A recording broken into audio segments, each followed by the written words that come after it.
the while been increasing in speed and volume, he would not be able to speak loudly or forcefully enough to correct her original misunderstanding of what he had said. Of course, he didn't think that she wrote autobiography. But by the time she had finished her speech, he would be too tired to say anything else, and his being too tired to make his case would be the equivalent of raising a white flag, a submission that might later double as his waiving any right to be dismayed by the inclusion of some phrase or plot element or character in her next work that he might recognize, whether narcissistically or correctly, as being based on something he had said or done or been. So he never directly asked her not to write about him, as he estimated it would have caused more problems than it could have possibly assuaged. Yet he felt unable to stop craving some sort of assurance that she would not write about him, or at least that she would not write about him in a way that was immediately recognizable. But the longer he dwelled on it,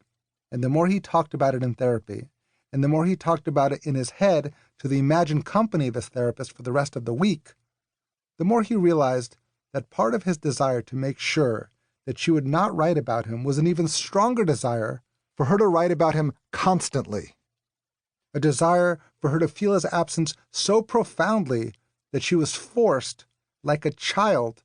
to pathetically create a simulacrum of him and to spend so many years with that simulacrum that she would write one of those 1,000-page tomes she'd claimed she'd never write,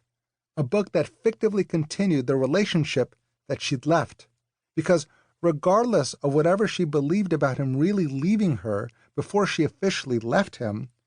she had been the one to technically and officially leave him. And in this book, perhaps a love story set in a lesser-known World War II combat zone, her fictionalized equivalent would be a flawed, sentimental anti-heroine, and his fictionalized equivalent would be the sometimes misunderstood but ultimately valiant moral compass of the novel. And she would personally mail him a copy of the galley, and just as he opened it to the dedication page to see his initials, he would receive a phone call telling him that his ex-wife had mysteriously and quickly succumbed to a rare but completely painless disease, as he didn't fantasize about her suffering, just her immediate death. And fresh with this news, he would read her last novel, and in it he would see how she had finally admitted to being wrong about leaving him. And even if he had somehow misinterpreted the work, as she had often accused him of doing when he read drafts of her stories while they were together, this time she wouldn't be there to argue. This time he would be right, and that would be the end of the story. But she did not write about him, and she did not die, and he was often reminded of her not being dead when the mail came. Traffic and parking violations, credit card offers, and furniture catalogs. He would open the ticket sometimes, examine the surveillance photograph of her car running a red light in order to be bolstered, to feel a little superior before calling her to ask, yet again, to make sure she had changed her car registration address, a task she said she'd completed months ago, but clearly had not. But when he called, she just said she was sorry, that she thought she had already changed the address, and maybe it just took some time in the system, and anyway, he didn't need to tell her about the tickets because they were all linked to an app on her phone, just as everything in her life, it seemed, was linked to an app on her phone. So he could just throw the tickets and everything else away, just rip them up and throw them out. And he did this for a while until he realized that if he just kept throwing out the mail from people or entities that believed his ex-wife still lived at this address, then he might just keep receiving her mail for years,